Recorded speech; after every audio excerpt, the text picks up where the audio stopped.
हर रोज एक नई कहानी देखने के लिए चैनल को सब्सक्राइब करें और बेल आइकन दबाना ना भूलें। दोस्तों, पूरे भारत में महिलाओं के सबसे पसंदीदा पकवान गोलगप्पे को हर जगह अलग अलग नामों से जाना जाता है। कहीं पर पानी पूरी तो कहीं पर दही पूरी और कहीं पर फुलके और ना जाने क्या क्या। पूना में रहने वाली मीरा दही पूरी की बहुत ही शौकीन थी। दिन हो या रात, कॉलेज हो या घर, हर जगह बस वो पानी पूरी ही खाती रहती थी। और उसकी माँ भावना भी एकलौती बेटी होने के कारण उसे डांटती नहीं थी, बस थोड़ा बहुत समझा दिया करती थी। जैसे एक दिन जब वो अपने घर पर बैठकर पानी पूरी खा रही होती है, तभी उसकी माँ भावना बोलती है, अरे बेटी, क्या तू ये दिन भर दही पूरी खाती रहती है? अरे माँ, दही पूरी ही तो खा रही हूँ, कोई पान या गुटखा जैसे गंदी चीज तो नहीं खा रही। वो तो शुक्र है भगवान का कि तू गुटखा वगैरह कुछ नहीं खाती, लेकिन बेटा, जरूरत से ज्यादा किसी भी चीज को खाना अच्छी बात नहीं होती। माँ, तुम ठीक कह रही हो, मगर क्या करूँ, मैं तो आदत से मजबूर हूँ। अब राम ही जाने कि ये आदत मेरा पीछा कब छोड़ेगी। वैसे अभी मैं लेट हो रही हूँ, आज कॉलेज में मेरा एग्जाम है, तो मैं जाती हूँ। ऐसा कहकर मीरा कॉलेज जाने के लिए बस में बैठ जाती है और बस में बैठकर सोचती है और खुद से बोलती है, अभी तो एग्जाम शुरू होने में आधा घंटा है, मैं रुककर दही पूरी खा लेती हूँ, और वैसे भी एग्जाम हॉल में तो मैं टाइम पर ही पहुँचूँ। ऐसा सोचकर मीरा बस से उतर जाती है और पास की ही दुकान से दही पूरी खाने लगती है। और खाते खाते वो इतनी मदहोश हो जाती है कि उसे पता भी नहीं चलता कि कब उसका एग्जाम का टाइम स्टार्ट हो चुका था। और उसे अचानक याद आता है कि आज उसका एग्जाम है। फिर वो फटाफट टैक्सी में बैठकर एग्जाम हॉल में जाती है और बड़ी मिन्नतों के बाद उसे एंट्री मिलती है और जैसे तैसे वो एग्जाम देती है। एग्जाम खत्म होने के बाद उसकी सहेली अनुराधा उससे पूछती है, क्या बात है मीरा, तू लेट क्यों हो गई? अरे क्या बताऊं यार, वो मैं रामलाल अंकल की दुकान पर गोलगप्पे खा रही थी और खाते खाते मैं इतना खो गई कि टाइम का कुछ पता ही नहीं चला, इसलिए भागती भागती आई हूँ, थोड़ा लेट भी हो गई। तू और तेरी दही पूरी मेरे तो समझ के ही बाहर है। अरे ऐसा भी क्या बिगाड़ दिया मेरे फेवरेट दही पूरी ने? ये बात तू अपनी मम्मी से ही पूछना, तेरे ना पढ़ने की वजह से वो मुझे क्यों डांटती हैं। ऐसा कहकर अनुराधा गुस्से में चली जाती है, लेकिन मीरा अपनी हरकतों से बाज नहीं आती और फिर से पास की ही दुकान पर पानी पूरी खाने लगती है।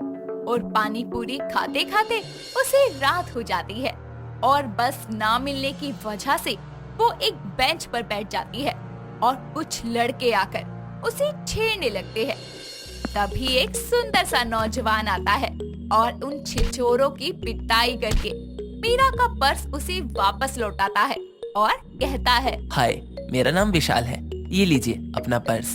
वैसे क्या मैं जान सकता हूँ कि आप इतनी रात को इस सुनसान सड़क पर क्या कर रही हैं? हाय विशाल, मैं मीरा हूँ।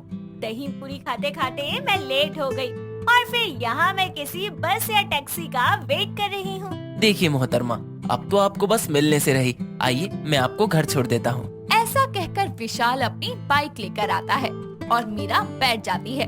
फिर दोनों बातें करते करते मीरा के घर पहुँचते हैं। बस फिर क्या था, रोज रोज विशाल मीरा से कॉलेज के बाहर मिलने लगा और धीरे धीरे दोनों में प्यार हो गया। आखिर एक दिन मीरा ने हिम्मत करके अपनी माँ को विशाल के बारे में बता ही दिया और वो दोनों की शादी के लिए मान भी गई। कुछ महीने बीते और दोनों की शादी हो गई और यहाँ भी उसने दही पूरी खाने की आदत नहीं छोड़ी। कुछ दिनों तक तो सब कुछ ठीक चलता रहा। फिर कुछ दिनों बाद लगा लॉकडाउन, जिसकी वजह से विशाल का कारोबार ही चौपट हो गया। पैसों की तंगी की वजह से विशाल मीरा के दही पूरी का खर्च नहीं उठा पाता था। दही पूरी खाने के लिए मीरा धीरे धीरे घर का सामान चोरी करके बेचने लगी और एक दिन उसे गहने बेचते हुए विशाल की माँ यानी सोनिया देख लेती है और कहती है, अरे ओ नासपीटी पागल लड़की, दही पूरी खाने के लिए कोई गहने बेचता है क्या?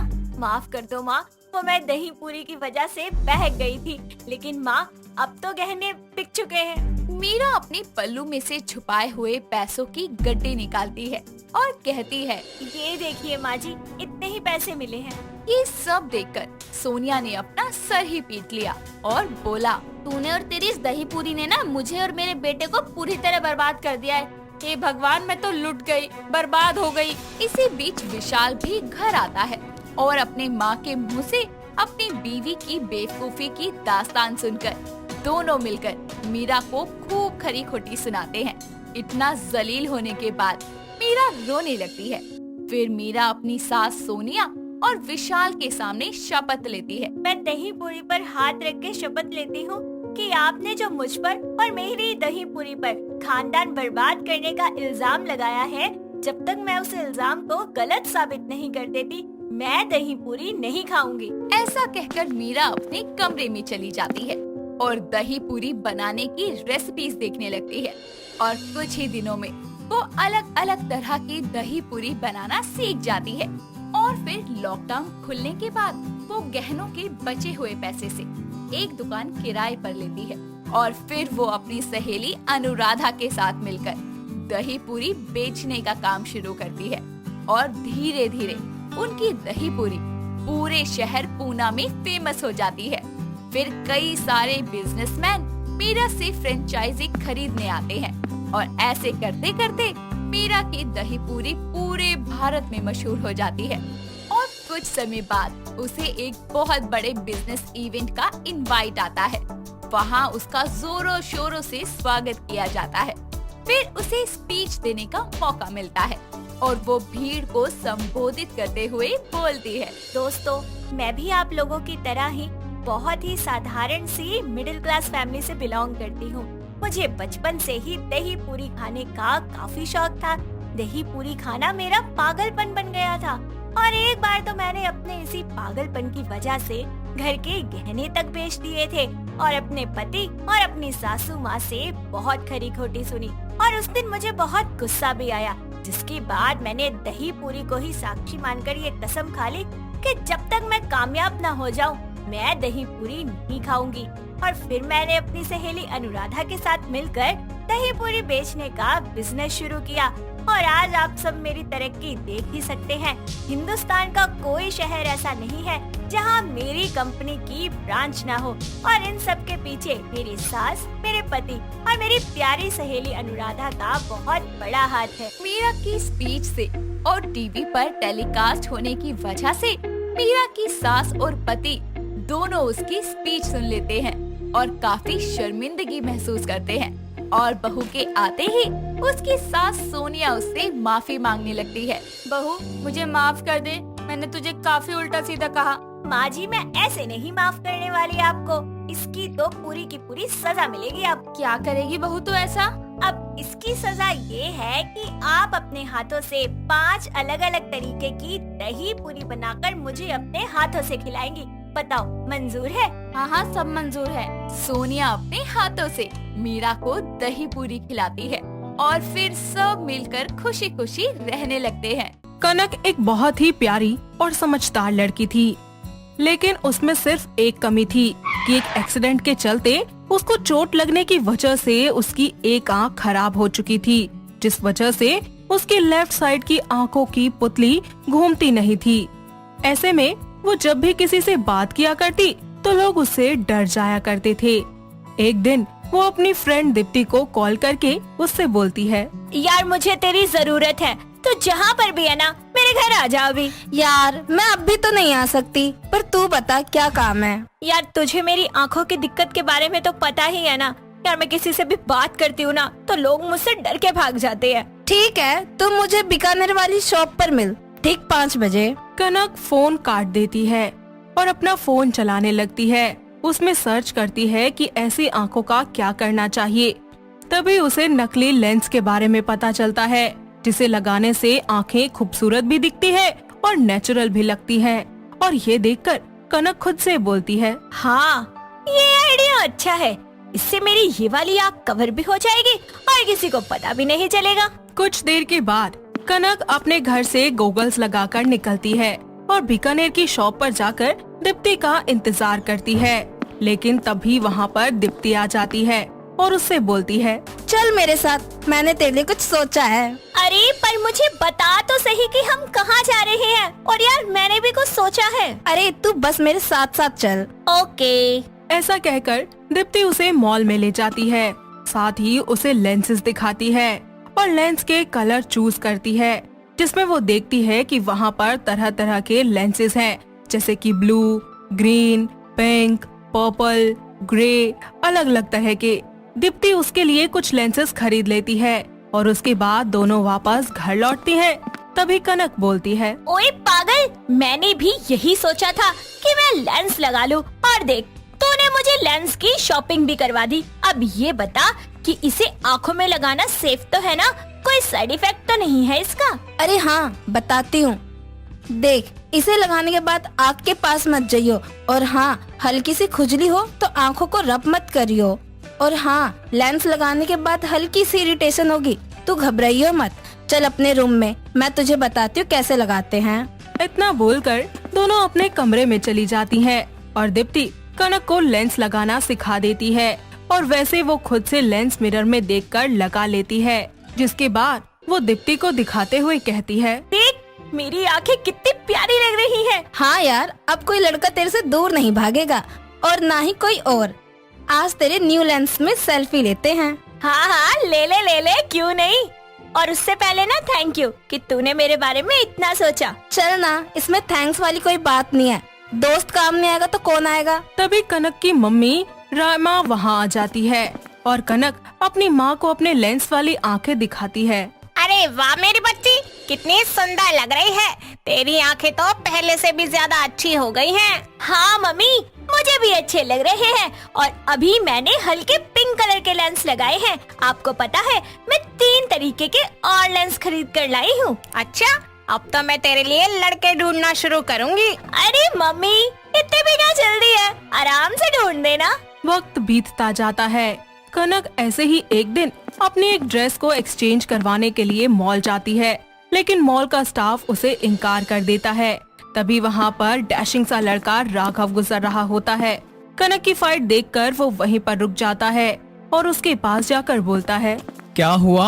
आप इन मैडम की ड्रेस चेंज क्यों नहीं कर रहे? जी देखिए ना, मैं इन्हें कब से कह रही हूँ कि चेंज कर ले, लेकिन ये है कि मेरी बात मान ही नहीं रहे हैं। बताओ, इतना बड़ा मॉल होने का क्या फायदा है अगर कस्टमर की एक छोटी सी प्रॉब्लम भी सॉल्व ना हो तो? और मैं ये ड्रेस लास्ट वीक ही तो लेकर गई हूँ। बताओ, तब भी चेंज नहीं कर रहे। बिल भी है मेरे पास। हे स्टाफ बॉय, ये मैडम इतनी देर से कुछ कह रही है, चेंज करते हो या मैं अपने दोस्त को बुलाऊं? वही यहाँ आकर ओनर या मैनेजर को बुलाएगा। फिर अगर तुम्हारी नौकरी खतरे में आई तो बाद में मत बोलना कि वो नहीं किया। सॉरी सर, मैं अभी इस ड्रेस को फटाफट चेंज करवा देता हूँ। ओके मैम, आप इसके बदले कोई दूसरी ड्रेस सेलेक्ट कर लीजिए। स्टाफ बॉय की बात सुनकर कनक दूसरी ड्रेस लेकर मॉल से बाहर निकलती है और तभी राघव का शुक्रिया अदा करते हुए वो उससे बोलती है, वैसे आपके कहने से उन्होंने इतनी जल्दी ड्रेस चेंज कर ली। मैं कब से कह रही थी, लेकिन वो बदतमीज स्टाफ मेरी बात ही नहीं सुन रहा था। कौन है आपके दोस्त यहाँ पर? वो सॉरी, एक्चुअली मेरा कोई फ्रेंड नहीं है, मैंने झूठ बोला, वरना वो डर के आपकी ड्रेस चेंज करती ही नहीं। ओह, ऐसा भी कर सकते हैं क्या? जी, जब घी सीधी उंगली से ना निकले तो उंगली टेढ़ी कर लेनी चाहिए, और अगर तब भी ना निकले तो घी को पिघला लेना चाहिए। मतलब आप हमेशा टेढ़े प्लान्स में रहते हैं सिचुएशन को हैंडल करने के लिए। जी, आपका good name? My name is Kanak and yours? My name is Raghav. वैसे आपकी आंखें बहुत ही सुंदर हैं, मन करता है इसमें ही डूब जाऊं। कनक और राघव बहुत ही अच्छे दोस्त बन जाते हैं और कुछ ही हफ्तों के बाद कनक एक रेस्टोरेंट में बैठी आइसक्रीम खा रही होती है कि उसके कुछ स्कूल की फ्रेंड्स उसे मिलती हैं। ओए, ये अपनी कनक है ना, एक आंख वाली? ये हमें बुला रही है, चलो इसके पास। हाँ हाँ वही है, चलो। हाय कनक, कैसी है तू? अरे वाह, अरे तू तो बिल्कुल ही चेंज हो गई। और ये तेरी आईज, ये तो और ही चेंज हो गई। हाँ, इतना टाइम हो गया, चेंज तो आएगा ही ना।